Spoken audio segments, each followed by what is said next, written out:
Okay, so claim 1 states that there's frozen water in tank 2, which is blocking some of the oxygen going into tank 3. Okay, so let's just break that down a little bit, see what the evidence cards say, and see if that makes sense. Okay, so claim 1 saying that there is frozen water in tank 2, and that's why it's stopping anything from going into tank 3. Okay, so let's look at this. In order to try to figure out if tank 2 is the issue or if there's something going on, we have to really look at tank 1 to see if there's anything that was going on there that can make it possible for this to happen in tank 2. Okay, so tank 1, essentially we are coming in with gas and we're bringing in nitrogen, oxygen, and water vapor. So that's entering the first tank. Now in tank 1, there is a process, which is a cooling process that's going to condense the liquid water, but it's not going to be cool enough to condense nitrogen and oxygen gas. So if we're looking at the evidence cards, evidence card A says that the temperature was higher than normal.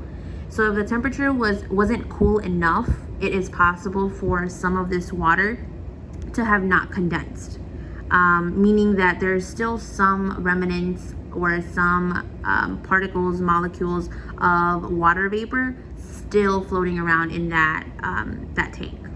Okay, not all of the water vapor was condensed into this liquid water here is what it's saying, which in accordance with card D makes sense because card D says that there's less liquid than usual coming out. Okay, and the reason why is because it was too warm for all of that water to condense or turn into liquid water.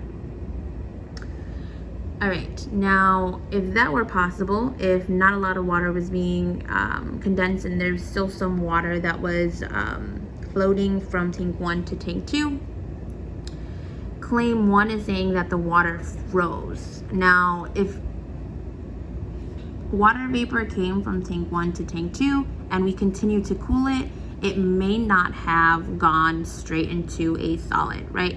First, it would need to condense just like the nitrogen and oxygen did. Okay, so think about whether or not that's probably the best claim. Okay, moving on to claim 2. Some of the liquid oxygen evaporated in tank 3. So let's see what's going on in tank 3 in terms of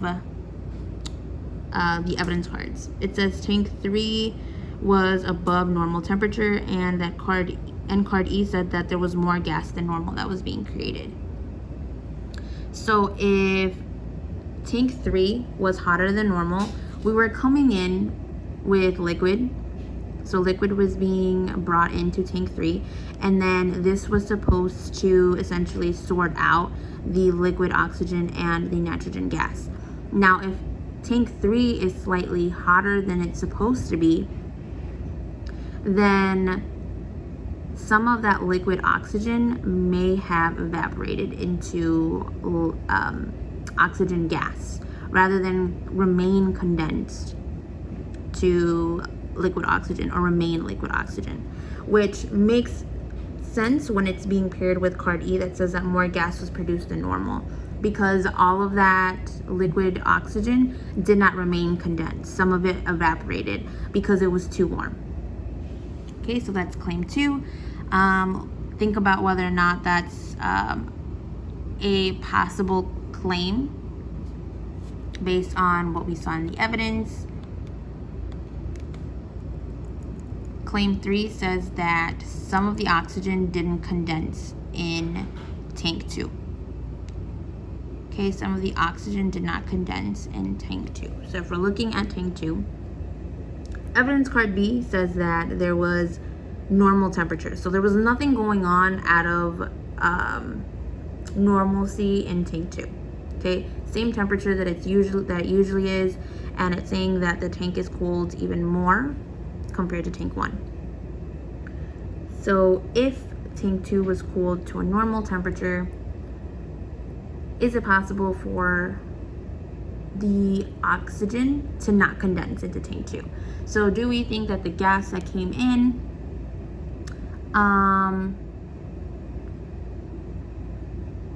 I lost my train of thought for a second. So claim 3 mentions that some of the oxygen didn't condense in tank 2. Now, evidence card B mentions that the tank was cooled to normal temperatures, so there isn't really anything going on in tank 2 that's out of what it usually is. So in this tank, we are cooling to condense the gas that's being brought in from tank 1 into tank 2. So there's nothing really crazy going on in terms of temperature with tank 2. Is it possible for some of the oxygen to have not condensed in tank 2? Okay, is it possible if there was no real changes in tank 2 in terms of temperature, is it possible that some of the oxygen did not condense?